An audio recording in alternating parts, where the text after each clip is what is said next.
All right, well, thank you so much for watching this second video in this three-part video series on God's revelation. If you haven't seen the first video, please go ahead and watch that. This video will build upon it to a certain extent, although I suppose you could watch it independently. It doesn't build upon it that much. In this particular video, we're going to be talking about Bible translations. Now, obviously, this is a huge part of God's revelation. And the reason this is the video following the first one on signs, wonders, what have you, is because as we discussed in the first video, we didn't go into great detail. We will be in the next video, the third video. But God uses signs, wonders, miracles, what have you, in order to validate the word of Christ, the apostles, the prophets, and it's from them that we get our Bibles. So that's why you have the sort of order there. Now, I really wanted to talk about two things. One, I wanted to talk about different Bible translations, and I also wanted to take a minute to talk about times which it can be worthwhile to actually look at the original language, whether that be the Greek, the Hebrew, the Aramaic. There are actually certain times when that can be really helpful. But first of all, different Bible translations. So there's really, it can be thought of as a continuum. When it comes to Bible translations, with on one side you have, and I'll be explaining these terms in a second, you have what are called more word-for-word translations, and on the other side you have what are called more thought-for-thought translation. Now, what exactly is this? So let's say your sort of span of translations is this, okay? Now let's say right here is the original language, whether that be the Greek, Hebrew, Aramaic, what have you.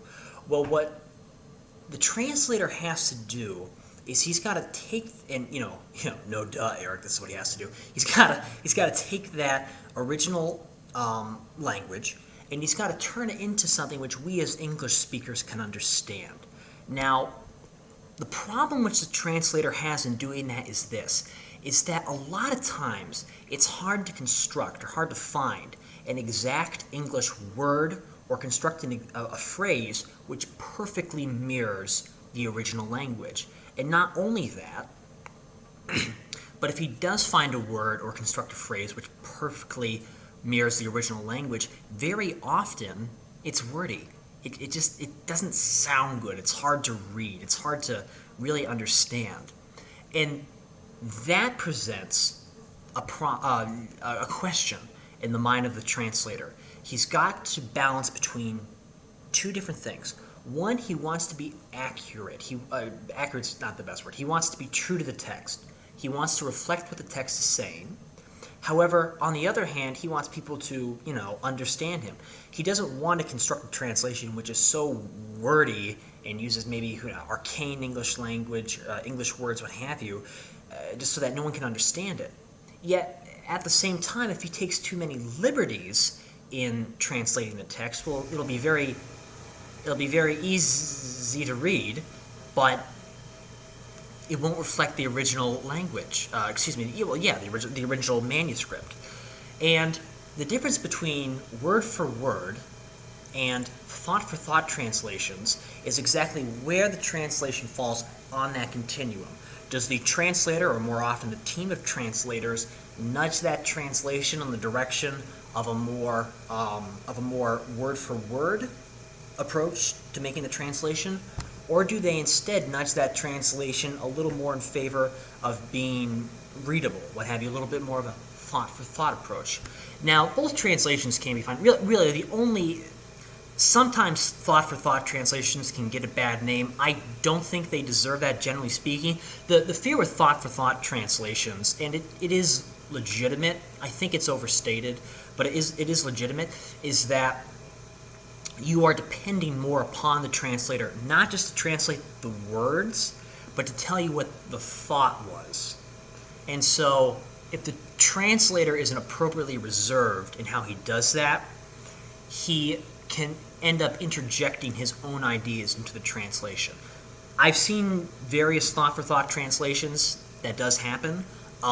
It doesn't happen a lot, and most of the mainline thought-for-thought translations don't do that. So that's a criticism which is sometimes given of thought-for-thought. I think there's thought-for-thought translations and there's thought-for-thought translations. By the way, I think a radiator or something that's running. I really can't do anything about that. But that's a criticism of thought-for-thought And you can't paint with too broad a brush, and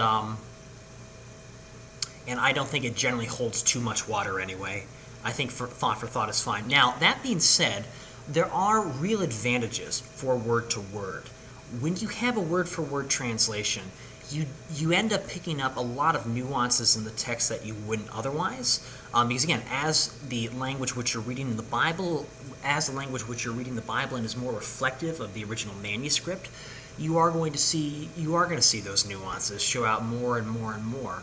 And I could talk about it further, but one other thing which I will mention, which might be worthy of consideration in using a Bible, is that it's not a one-size-fits-all thing. You might use a thought-for-thought translation for the Psalms, and that might be the best choice. For what I would characterize as a more technical book, such as Romans, I really would never recommend a thought-for-thought for Romans. Romans is it's a theological treatise, is what it is, and there's really no... Thought for thought is fine for Romans, but I don't think you could ever say that thought for thought is best for something like Romans. But anyway, so it's not a one-size-fits-all thing, and as you can see on the screen, I did want to talk about, or I think you can see it on the screen. It depends on how I edit this. I'm not going to do much editing, but I did want to talk. There are some cases when it can be very, very worthwhile to look at the original Greek. And I want to look at two cases where, when you're dealing with really, really key words or very important passages, it can be very useful to look at the Greek or the Hebrew. So I want to present two instances which are actually, well, one of them is common amongst English Bibles. The other, it's not it's there, but it's not as widespread, which sort of illustrates this point. So I want to look at two passages, one from 2 Timothy and one from James. And I should say, this is from the translation which I'm using is the NASB, which is probably the most word-for-word translation out of there. At least it's, I'll put it this, it's the most word-for-word translation out there, which is still readable. So that's where I'm getting this. So I'll read the first passage. The Lord's bondservant, note that word, must not be quarrelsome, but be kind to all, skillful in teaching, patient when wrong. The second, James 1:1. James, bondservant of God and of the Lord Jesus Christ, to the 12 tribes who are dispersed abroad, greetings. Now, in our English Bibles, we see the word bondservant, servant, what have you, a lot. It depends on your translation, but we see that a good bit. In many cases, let me qualify something. We see our relationship with God described as one of being servants or stewards or bondservants, what have you, very often. In our English Bibles, that word is actually much more appropriately translated, as you can see in Strong's Greek. Let me get the cursor going. Oh, I didn't change the cursor. I'll do that next time. That word is actually servant, bondservant. It's actually more appropriately translated as slave. So I don't want to speak with too broad a brush, but very often when you're reading an English Bible and you come across a word describing our relationship as God, describing us as a servant or bondservant, very often that word is actually slave, more properly translated. Now, the thing is, and this is probably no shock to anyone watching this video, the thing is the translators don't want to use that word slave because a slave, in our minds as Americans, with our history in 2020, means something radically different than what it meant during the time of Christ. We have this, and it's correct. For us slaves, it's a person who's been mistreated, a person who's demeaned, cheapened, sold like an animal. And so what the translators have almost universally decided in the English-speaking world is, okay, we're not going to translate the word for slave as slave, just because that's going to get everyone excited. And that's probably the right choice. I'm not going to get in, and I have no place to get into that. I don't read Greek or Hebrew or anything like that. But so that's one example, though, where we can see it's a very key word, and it can be helpful to look at the original languages. Now, let's look at one other thing, and okay. This is actually, I'm not a Catholic, but this is actually a verse which is very important for the Catholic Church. And I also say to you that you are Peter, And upon this rock I will build my church, and the gates of the gates of Hades will not overpower it. Without getting into the controversy, when Christ is talking about the rock upon which he will build his church, he is referring to Peter. And the reason we can get additional clarity as to why that's the case is because the word for Peter, as you can see in Strong's Greek 4074, it means stone, a boulder, or it refers to Peter, one of the 12 apostles. And this makes very, very clear. Again, it's an example of where with a critical, especially for Catholics, with a very critical verse, how looking at the original language can be very, very important. It shows that. Now, it's the sense in which the word is used that people debate, but it does show that in this verse, the rock upon which Christ is going to build his church certainly does refer to Peter.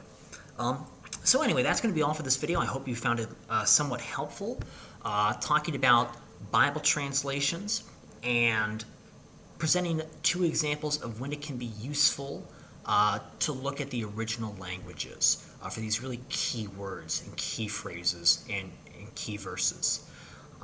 So thank you so much. Have a great evening, day, what have you.